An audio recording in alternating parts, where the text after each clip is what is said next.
Indvuna yelitiko letekwatisa tekuchumana netebuchwephesha inkosatana Sikhanyiso seyikhutsate-ke sive ukuthi sihlale siphephile emakhasini abongcondvomshina bantfu banganiketi noma ngubani imininingwane yabo kulandzela kwanza kwebucala lobentiwa kusetjentiswa bongcondvomshina i-cyber crime.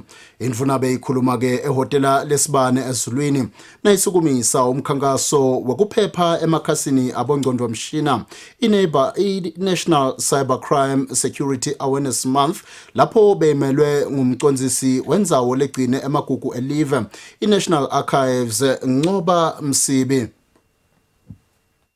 Bala kute kuchumana kufike netinkinga tebucala bekwetshelwa imali nemininingwane njengoba ngenyanga ya August emaphoyisa embube abike ukuthi bantfu netinkampane kuleli bebelwe imali leyendlulako ku-28 million wemalangeni emakhasini yabongcondvomshina solo kucale umnyaka losetulu. Indvuna yetekuchumana lebeyimelelwe ngumcondzisi weluphiko lwahulumende lolugcina emagugu elive Nqoba Msibi ehhotela lesibane lapho kusukunyiswe lomkhankaso ngalokusemtsetfweni ivetile ukuthi intfutfuko yesimanje manje ikhonela kutowenta imphilo ibe melula emhlabeni wonke kepha lokumcoka esiveni kuhlala siphephile. Ingwenyama beyilauncha le Africa Trade lokusho ukuthi kuthenga lokuningi sekutawuba ngabongcondvomshini. Uma ke singena ke siqhubeka nathi silive siya kuleyo mikhakha leyo nalabo labagangako nabo benyusa ke lizinga lokuganga.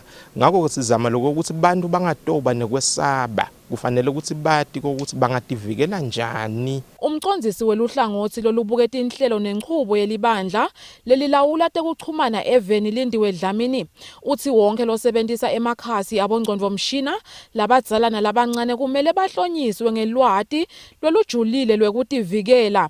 Nathi thina bogogo vele sesivele sihwayipe khona lapha siyagugula sendalo kwanaloba na uthi nje kukhona lengingakwati kahle lese ngikufuna nami ngimdzala angingabadi ngivele ngithi shona uyogugula utabeso yakuthola lokufuna lokho kusende sabona ukuthi livela kangwane liyadzinga ukuthi ke linikedwe ikhali nekukhunjutwa nje ukuthi la kubongcondvomshini noma la ku-internet yebo kona lusito lunyenti kodwa ke kunebungoti tsite lobukhona. Emaphoyisa athi sekavele enyuse emasokisi ekusebenteni bucala lobukhona kute buchwephesha.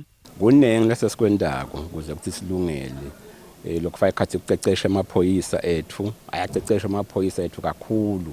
Kule nyanga ya November sive sitawufundziswa ngebuciko bekutiphephisa.